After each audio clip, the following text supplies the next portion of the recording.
आता ईश्वरी ही मामीच्या रूम मध्ये गेलेली असते. मामीला तिला धमकावायचं असतं, कारण आहे ना तिला आता मामीचा प्रचंड असा राग येत असतो. मामीने जे काही केलंय ते डोक्यामध्ये तिच्या सारखं फिरत असतं आणि मग ते कुठेतरी बोलायला हवं. काही झालं तरी शांत राहून चालणार नाही, नाहीतर ही बाई अशाच करामती करत बसणार हे सुद्धा आता बरोबर माहिती असतं ईश्वरीला. आणि म्हणूनच ईश्वरीने आता पूर्ण हिंमत एकवटून तिला धमकी द्यायला सुरुवात केलेली असते. म्हणजेच तुम्हाला काय वाटतं, हे सगळं काही तुम्ही आताच करताय असं वाटतंय का? तुम्ही जे जे काही करताय ना त्या सगळ्या गोष्टी मला माहिती आहेत. त्या दिवशी सुद्धा जानबुजकर तुम्ही आईंचा फोटो त्या अडगळीच्या खोलीत ठेवलात आणि सगळ्यांसमोर आळ कोणावर घेतले, माझ्यावर घेतले. त्याच्या आधी सुद्धा तुम्ही बरीच कारस्थानं केलेली आहेत. मी जेव्हापासून लग्न करून ना या घरात आली ना तेव्हापासून मी सगळी तुमची कारस्थानं बघते, काय चाललेत ती. पण मी आतापर्यंत शांत होते, पण इथून पुढे ना मी बिलकुलही शांत बसणार नाही. मी या सगळ्यावर बोलेन, आवाज उठवेन असं देखील आता म्हटलं जातं. या सगळ्या गोष्टी जेव्हा आता बोलल्या जातात तेव्हा मात्र आता इकडे असणारी ही वल्लरी हिचं मात्र आता पूर्णपणे तोंड बंद झालेलं असतं. काय बोलावं आणि काय नको काही सुचत नसतं. शांत असते ती. मग आता वल्लरी नंतर बोलायला सुरुवात करते. अगं तू मला सांगतेस ना हे सगळं काही गोष्टी, पण यावरून तर तुझ्या एक गोष्ट लक्षात येते का?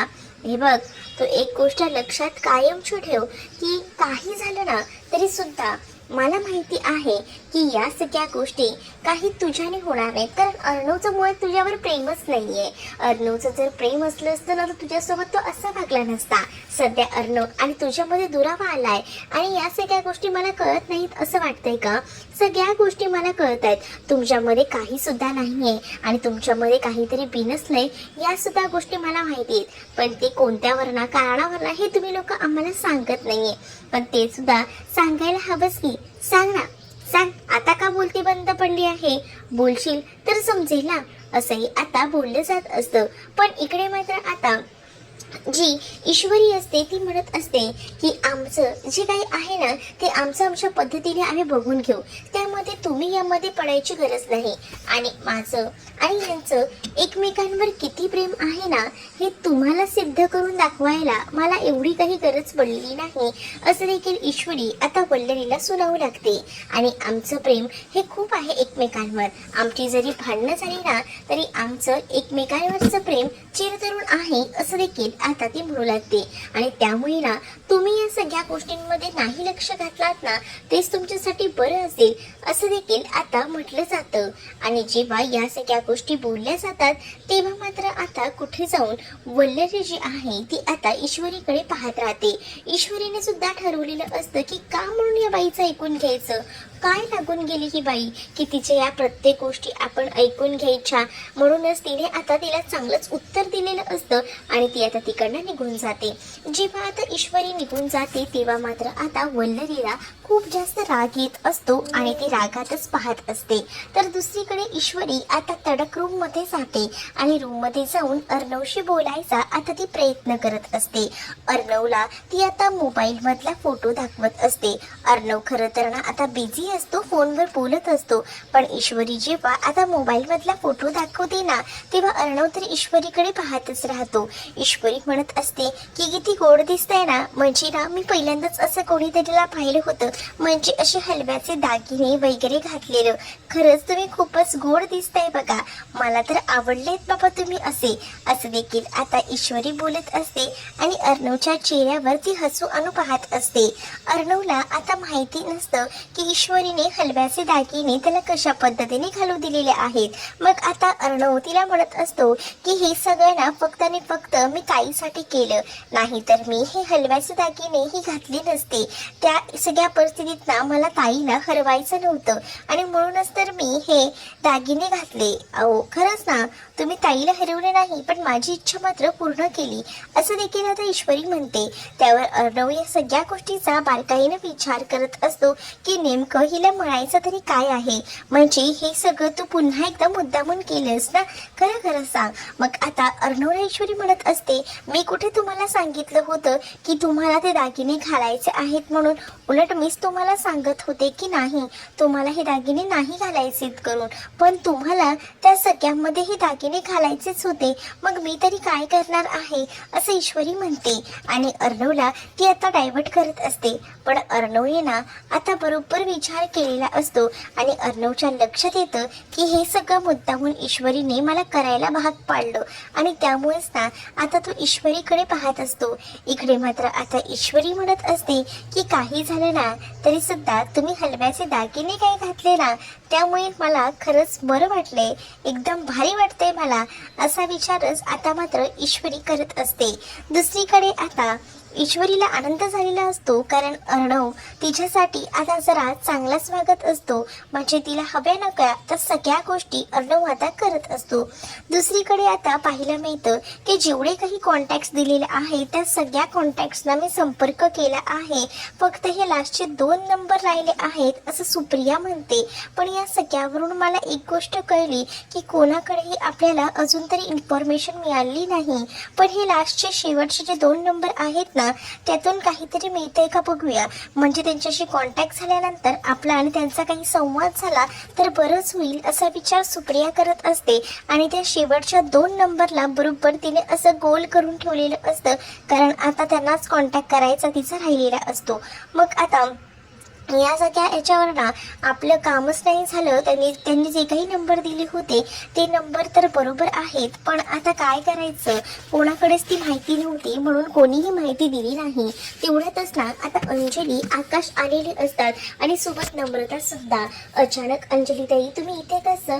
अहो म्हटलं उद्या आपल्याकडे प्रोग्राम आहे हळदी कुंकवाचा, म्हणूनच म्हटलं तुम्हाला येऊन जरा आमंत्रण द्यावं. मी आले होते. सुप्रिया म्हणते अरेच्या बघा, मी तर विसरलेच की आता हळदी कुंकुई आहे, मकर संक्रांतही आली.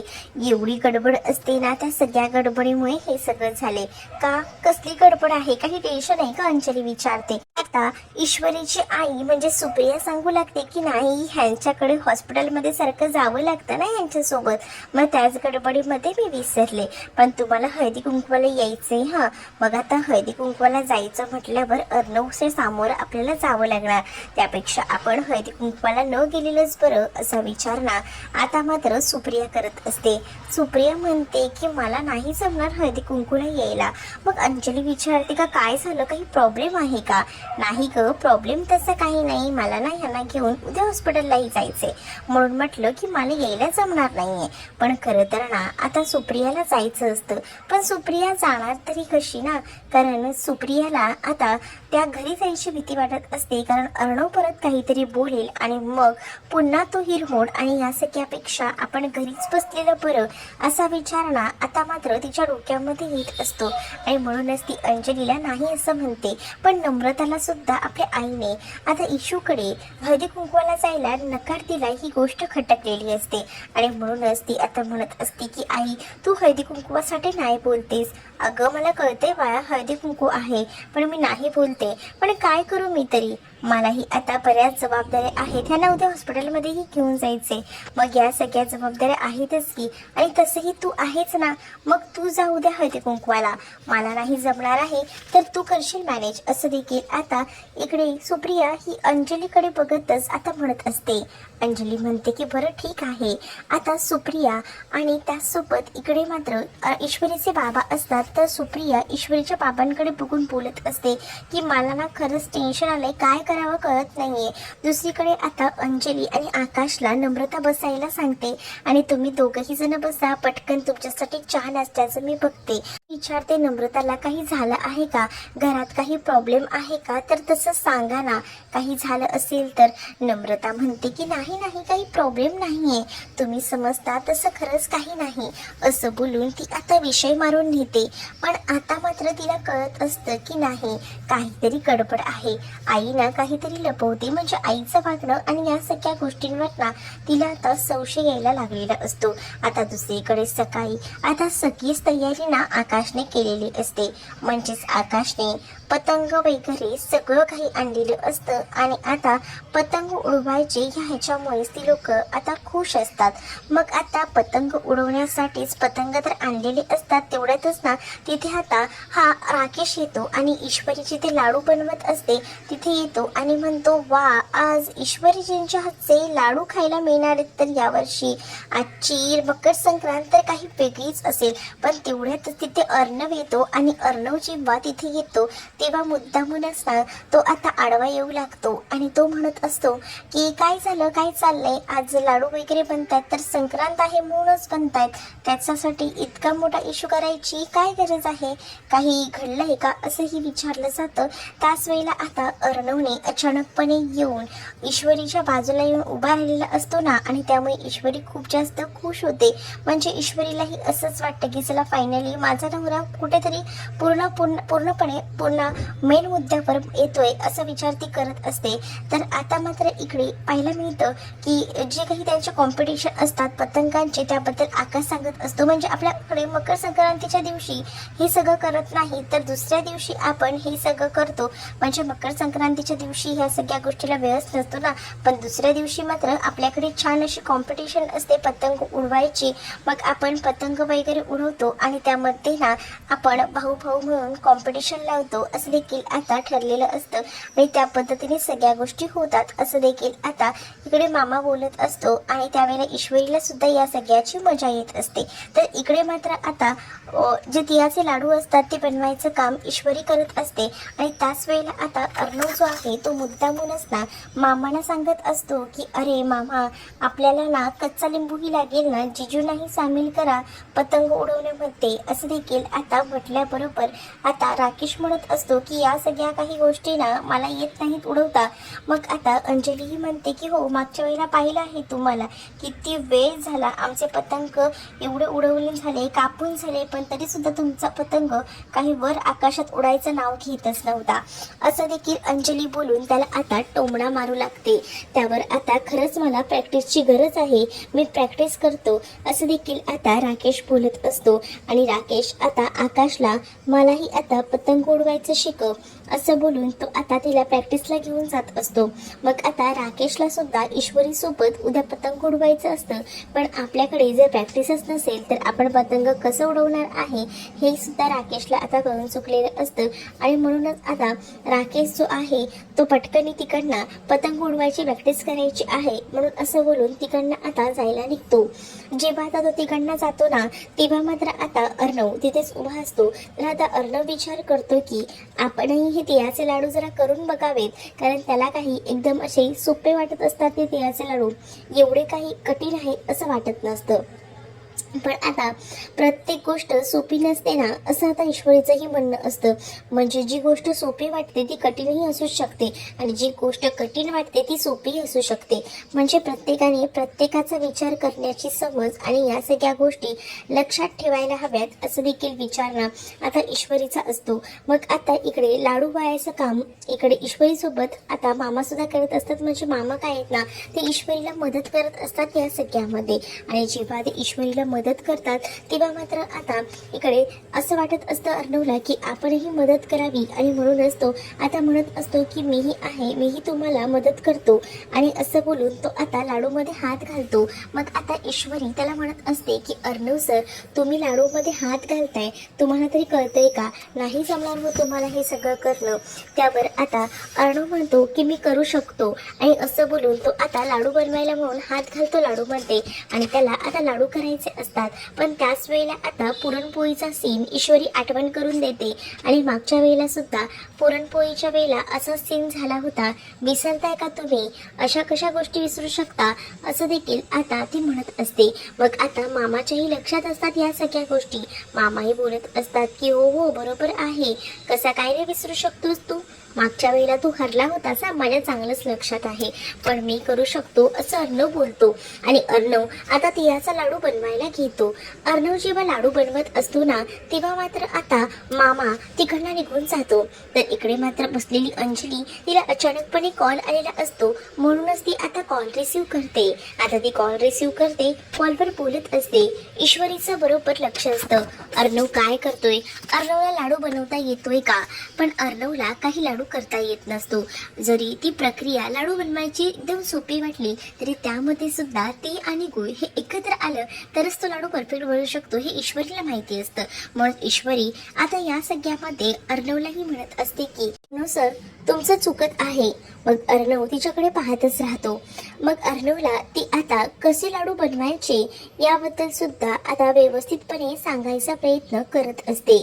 म्हणजेच आता लाडू वळताना हात कशा पद्धतीने धरायचा, आणि तरी सुद्धा अर्णव जो आहे तो लाडू वळता त्याला येत नसतात, म्हणून हातामध्ये पूर्णपणे तीळ जे आहेत ना ते पसरलेले असतात. मग आता ईश्वरी विचार करते की अर्णवला लाडू बनवून शिकवावं. म्हणूनच आता ईश्वरी अर्णवला म्हणत असते की अर्णव सर, या सगळ्या गोष्टी अशा नसतात. अर्णव सर, थोडं लक्ष देऊन बघा. म्हणजे बघा, आता मी हे हातात घेतले बरोबर, आता हे अशा पद्धतीने गोल गोल फिरवायचं. म्हणजे तीळ आणि गुळ हा एकत्र असायला हवा. जसं आपण दोघंही जण एकत्र असू तेव्हा आपलं जग निर्माण होईल ना, अगदी तसंच आपण दोघांनी एकत्र राहायला हवं, तेव्हाच तर परफेक्ट हा लाडू बनेल असं देखील आता ती म्हणत असते. आणि ती त्याला त्या लाडू कसा बनवायचा याचं ट्रेनिंग देत असते. म्हणजेच लाडू तिच्याच हातात असतो आणि एक हात त्याचा असतो. दोघंही जण तो लाडू मिळून बनवतात. अर्णव ईश्वरीकडे पाहतच असतो. ईश्वरीवर ना त्याची नजर काही हटत नसते. मात्र ईश्वरीने या लाडूच्या बहाण्याने का होईना अर्णवच्या मनातील गैरसमज जो काही झाला आहे तो कमी करायचा प्रयत्न आता तिने केलेला असतो. आणि त्यामुळेच आता अर्णवला ती परफेक्ट असा लाडू बनवूनही दाखवत असते.